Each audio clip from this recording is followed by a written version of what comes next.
Este video le guiará a través del proceso mediante el cual una víctima de un delito sexual, acoso o acoso cibernético puede obtener una orden de protección temporal.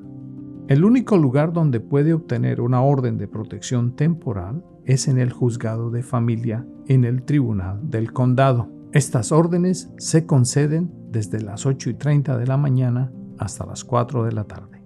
La policía no puede ayudarle a solicitar una orden de protección temporal. La víctima puede ponerse en contacto con el tribunal en el condado donde vive, donde fue para ponerse a salvo, donde vive el agresor o donde ocurrió el delito. Las víctimas pueden ir al tribunal en persona, llamar por teléfono o presentar una solicitud en línea. El tribunal necesitará información para identificar tanto a la víctima como al agresor.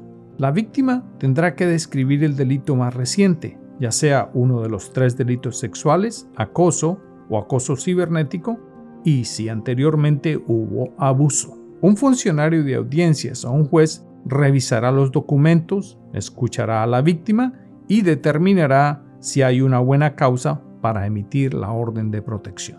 Si un funcionario de audiencias le deniega la orden de protección temporal, la víctima puede apelar esa decisión ante un juez. La víctima debe hacerlo de inmediato y la apelación se llevará a cabo el mismo día. Si el tribunal aprueba la orden de protección temporal, la víctima recibirá una copia de dicha orden. Luego, es responsabilidad del tribunal asegurarse de que se notifique al agresor. Se asegurarán de que el infractor reciba la orden personalmente, ya sea de manos de la policía o de un agente del sheriff.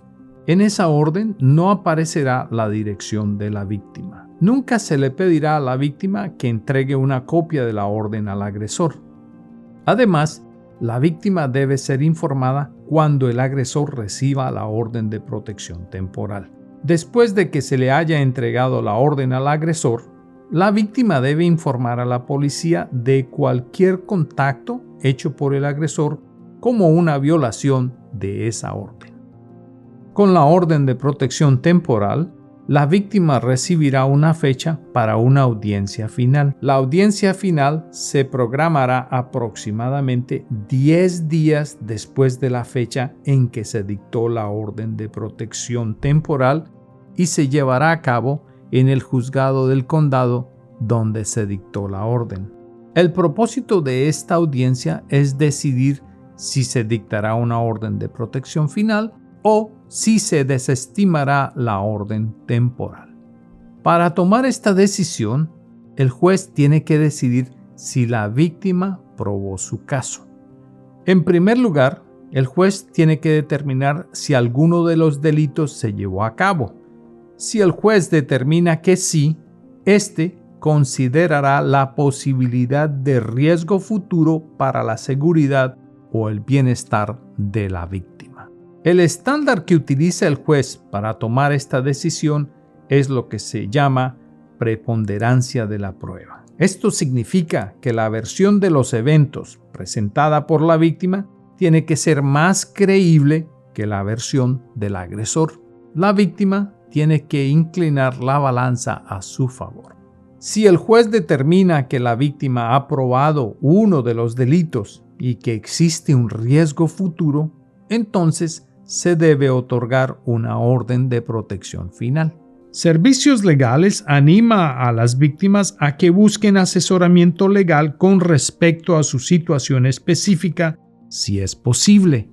Para hablar con un abogado de Servicios Legales de Nueva Jersey, puede completar una entrevista inicial en línea en el sitio web que aparece en pantalla o llamar al 1-888-576-5529. Para tener una idea más completa de los derechos de la víctima en esta área, vea los 3 videos de esta serie. Las víctimas de delitos sexuales también pueden contactar con su agencia local para víctimas de agresión sexual.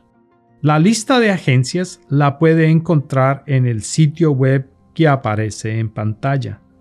Las víctimas también pueden contactar con la Coalición de Nueva Jersey para poner fin a la violencia doméstica en el sitio web que aparece en pantalla.